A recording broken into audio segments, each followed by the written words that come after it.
Hello students, welcome to my channel smart study by Shelly. तो इस video में हम पढ़ेंगे इकोनॉमिक्स के चैप्टर फर्स्ट जिसका नाम है डेवलपमेंट, इसका सेकंड पार्ट।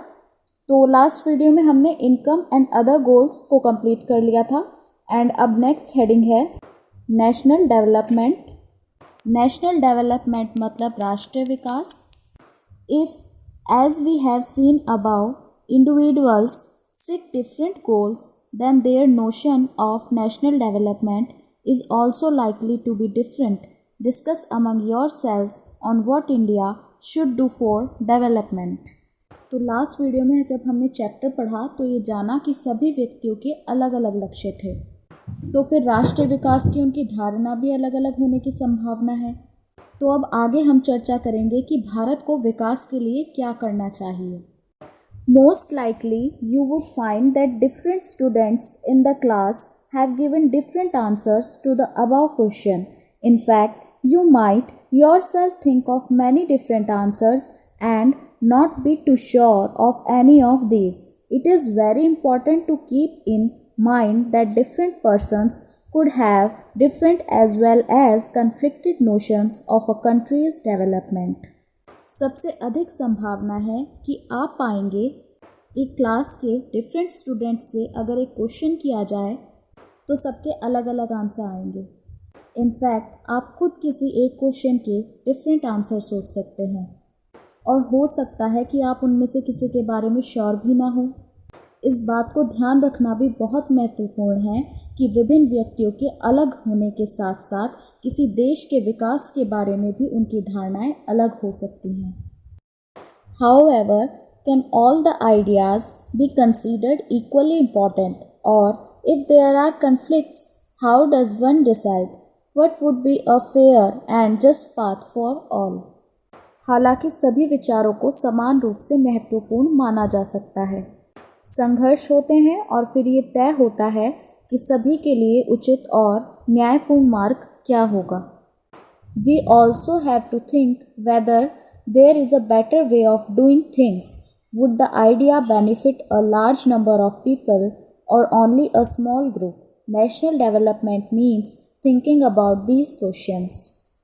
हमें यह भी सोचना होगा कि चीज़ों को करने का बेहतर तरीका क्या हो सकता है।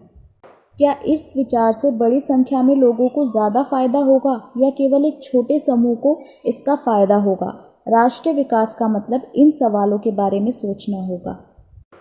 Next heading is how to compare different countries और स्टेट्स। विभिन्न देशों या राज्यों की तुलना कैसे करें? You might ask if development can mean different things. How come some countries are generally called developed and others underdeveloped? Before we come to this, let us consider another question. अगर विकास का मतलब अलग अलग हो सकता है तो कैसे कुछ देशों को आमतौर पर विकसित और अन्य कुछ देशों को अविकसित कहा जाता है? इस पर आने से पहले हम एक और प्रश्न पर विचार करते हैं। When we compare different things, they could have similarities as well as differences. Which aspects do we use to compare them? Let us look at students in the class itself. How do we compare different students? They differ in their height, health, talent and interests. जब हम अलग अलग चीज़ों की तुलना करते हैं तो उनमें समानताएं भी हो सकती हैं और मतभेद भी हो सकते हैं। तो कंपेयरिंग करने के लिए हम किन पहलुओं का उपयोग करते हैं? आप एक क्लास को ले लें कि एक क्लास में डिफरेंट स्टूडेंट्स की तुलना कैसे की जाए।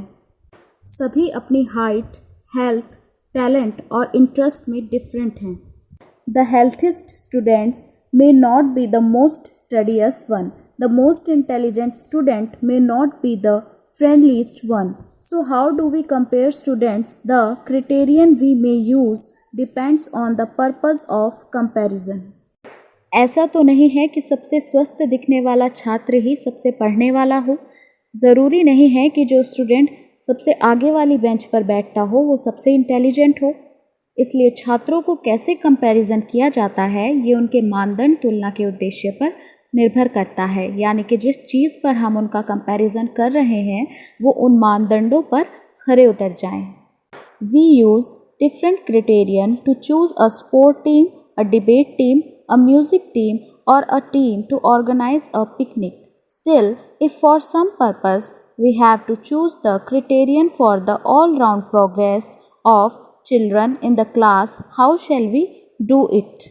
हम एक डिबेट टीम, एक स्पोर्ट टीम, एक म्यूज़िक टीम और एक पिकनिक आयोजित करने के लिए अलग अलग मानदंडों का उपयोग करते हैं, या हमें किसी उद्देश्य के लिए कक्षा में बच्चों की प्रोग्रेस जानने के लिए मानदंड चुनना होगा, तो हम इसे कैसे करेंगे?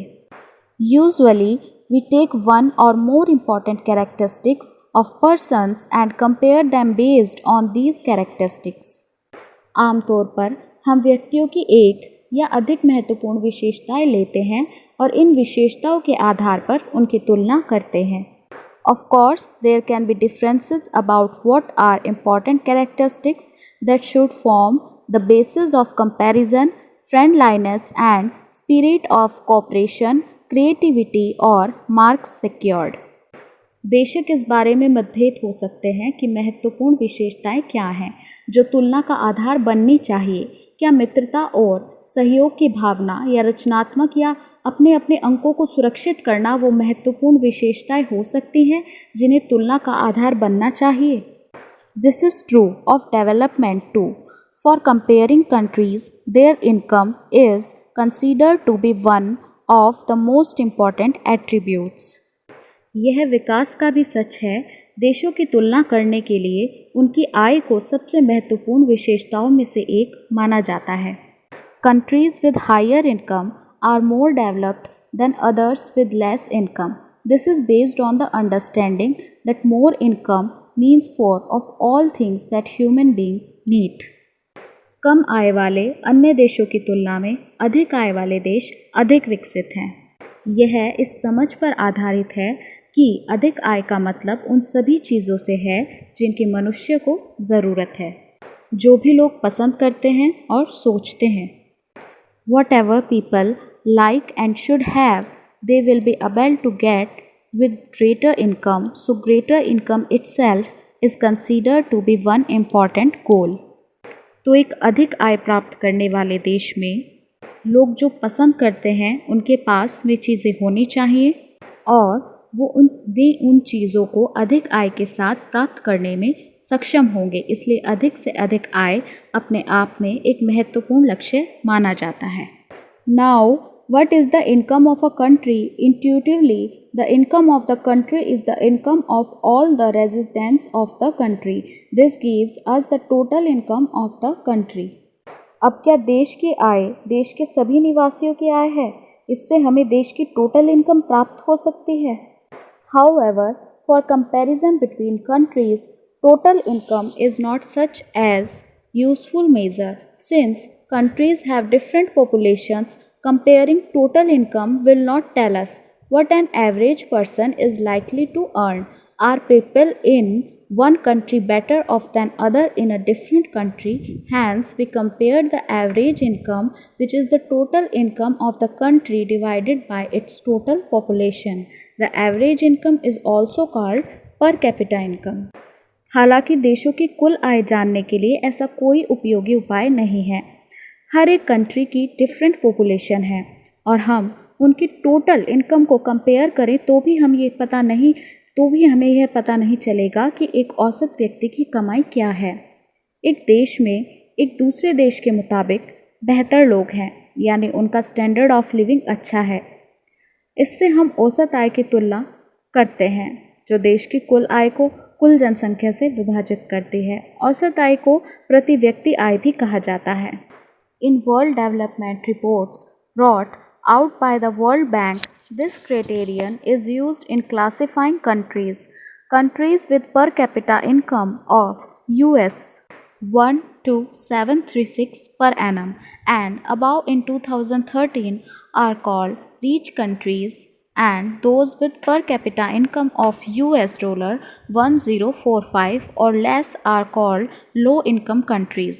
India comes in the category of low middle income countries because its per capita income in 2013 was just $1570 per annum. The rich countries, excluding countries of Middle East and certain other small countries, are generally called developed countries.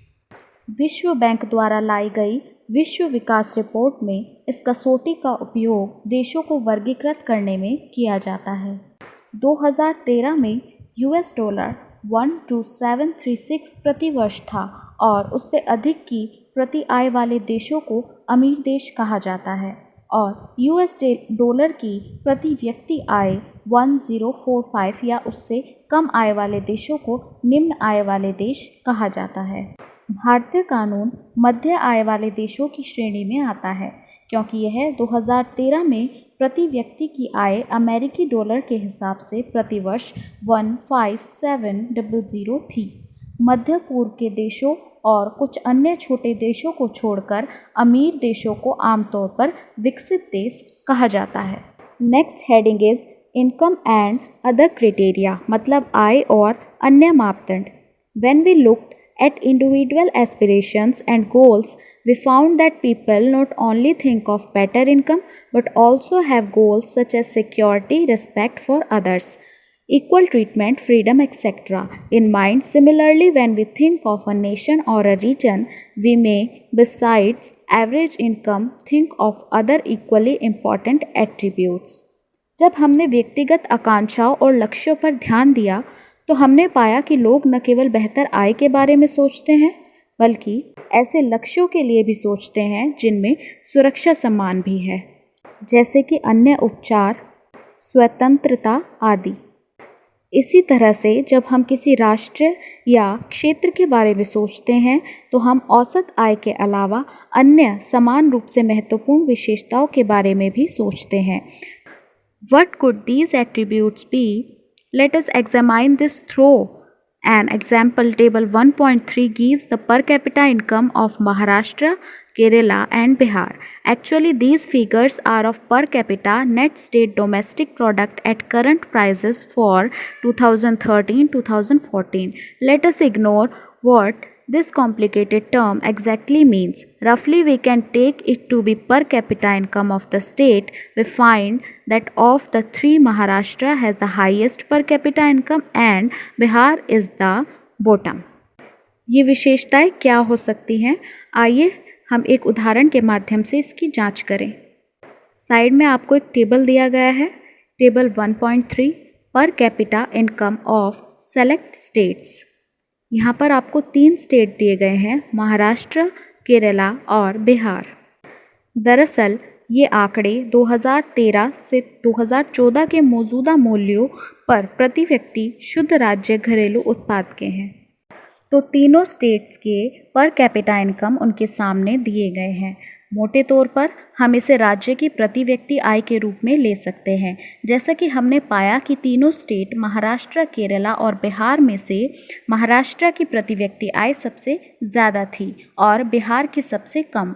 इसका मतलब है कि महाराष्ट्र में एक व्यक्ति ने एक साल में औसतन 1,17,091 रुपये कमाए, जबकि बिहार में एक व्यक्ति ने केवल 31,199 रुपये कमाए। This means that on average a person in Maharashtra earned rupees 1,17,091 in 1 year, whereas on an average a person in Bihar earned only around rupees 31,199 rupees.